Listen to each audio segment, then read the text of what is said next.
Welcome back to the Tennessee Frugal Craftsman. You'll have to excuse my voice, I'm a little hoarse today.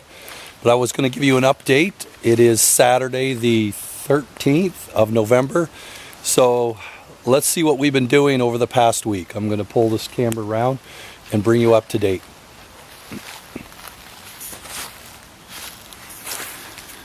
We are now down to the last, well, approximately about a dozen logs or so or less.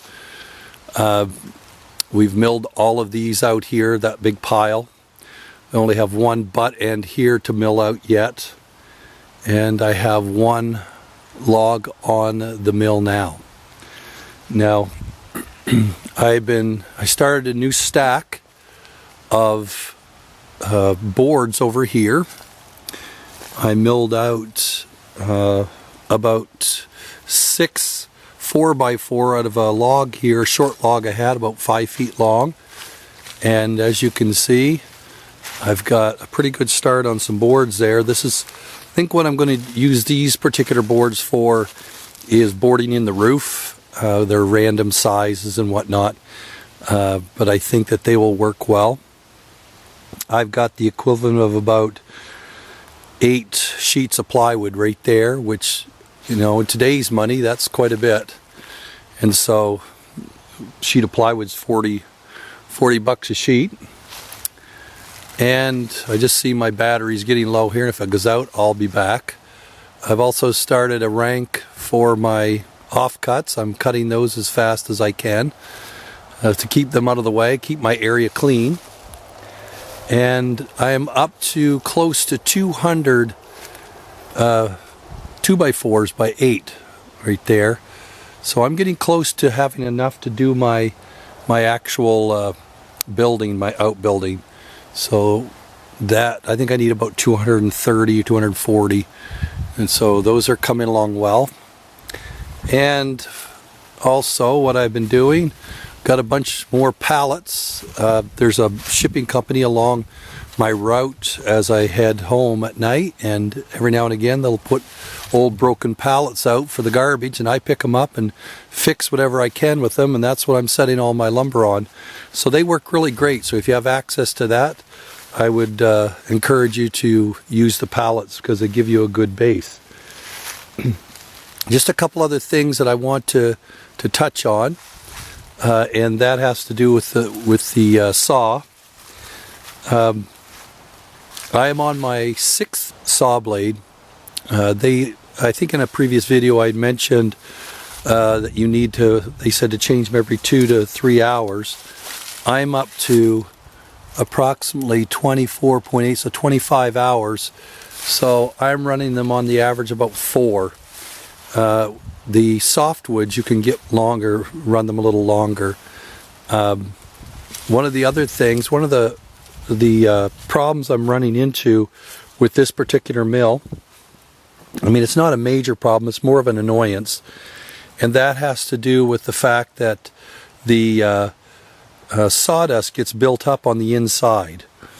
And what I'll do here in a few minutes, I'll actually turn off the camera and open it up and show you what I mean. But what will happen is the inside of this casing on both sides, it'll get clogged up, and then that causes the belts to run harder and also causes your blade to track off. And so it has to be something you keep cleaned out as much as possible. I usually have to do it almost every log, and I mean, some of the stuff that I'm using cutting here is pretty dry, and I'm not running a lot of water, I'm just keeping it kind of running slowly, but still we're having a problem with that. So I will keep you updated on any of the fixes. I know some people in the past have taken out, there's some grills down here at the bottom, and have taken those out to allow the sawdust to shoot out. I don't like to do that. I have little kids around, and although they're not around when I'm cutting, I don't like the thoughts of being able to run your hand up in there. Especially when things are coming out of a saw, that sounds like something the kids would just love to get at. One of the other things that I've had to do this week is I re-leveled the base. I double-checked everything after running it for a week or more, and just had to do slight adjustments on it, but pretty much everything is running nice and level. The cutting I really have no problems as far as with waviness. The only time I get maybe some dips and stuff in my wood is if the wood wants to bow as it's being cut. Sometimes the wood's under tension, and when you start cutting it, it'll start going up or down based upon the tensions that's coming out of the wood. So like I said, right now we've got 6. Those bottom 6 are pine. That was a tree I cut down, and then I've got 3 more hardwoods to do. So with the not counting the one on the mill, so I should be pretty well through these today. In the next 4 or 5 hours. I'm running on these smaller logs. It takes me about a half hour to 45 minutes to run one through. So I'm getting a little better at it. So just some things you need to keep in mind, and I will update you a little bit later today. I've got to get my battery charged, and like I said, I'm keeping a fire going all the time, and that keeps everything cleaned up, so we don't have anything to worry about. And when I get my battery recharged, I'll try to set up and do a short video, even maybe a 10-minute video of me cutting another log or so. So until the next time, we will see you on the Tennessee Frugal Craftsman. Okay, I am now down to my last 3 logs that I had pre-cut. I'm going to show you some of the cleanup that I'm doing. Some of the stuff that I was talking to you about last time. You can see here, come around. You will see there's the issue.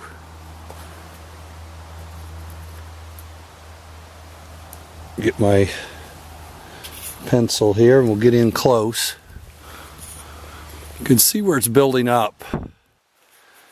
And some of the problem is this right here. Those 3 little ridges fill up, and then it starts backing up in here, as you can see, and then it builds up here. Of course, that's affecting the belt. I'm in pine now. And so we have got some issues with the moisture in the pine because it's fresh cut this summer. But you can see how it builds up.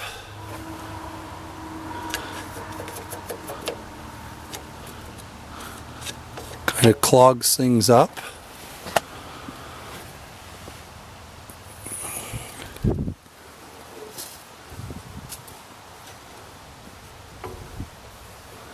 Try to do this so it's not too jumpy for you.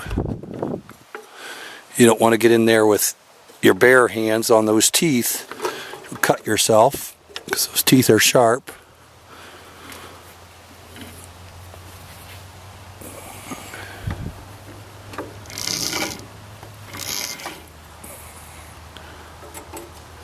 Looks like we got it. I've seen those things fill right up solid.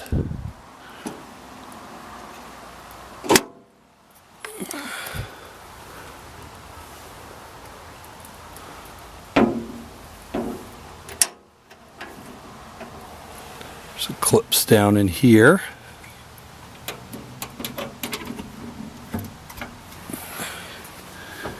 Then a clip over here.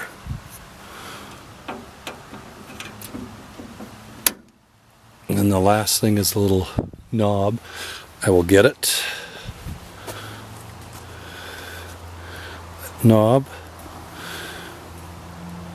goes right there.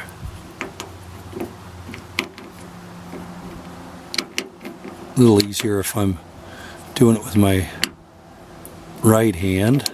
You know, I am. Okay, now one other thing that I wanted to point out. These are the pine 2x4s I've got.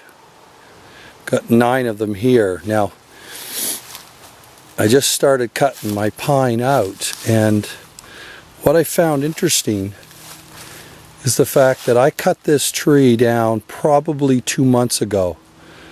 So it was probably August, September, October, yeah, at least 2 months ago, so between 8 and 9 weeks. And in that short time, already the bugs are eating holes in it. I understand a little better why they want, it's ideal to kiln dry pine to kill all the larvae. So you can see these two are the last two here. The bark is already coming off of those, especially those smaller ones. You'll get the bugs will penetrate in through that bark, take the bark off it within just a few weeks. And so that's why I'm going to be cutting my trees down and milling them as I cut them. And I see that I'm going to definitely, even for my shed for these here, I'm going to lay the borax right to them to try to kill any bugs.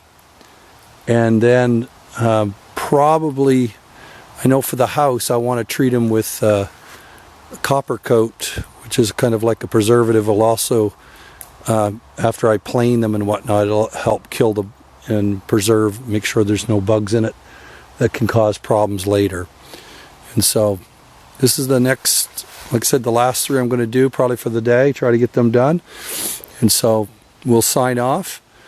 Like I said, if you're working with pine, especially smaller stuff, under a foot in diameter, I would suggest cutting it and milling it very quickly and treating it to make sure that you don't have any problems with larvae. And so until next time, thanks for joining us, for joining me, the Tennessee Frugal Craftsman, and I will see you on the next video, hopefully sometime next week.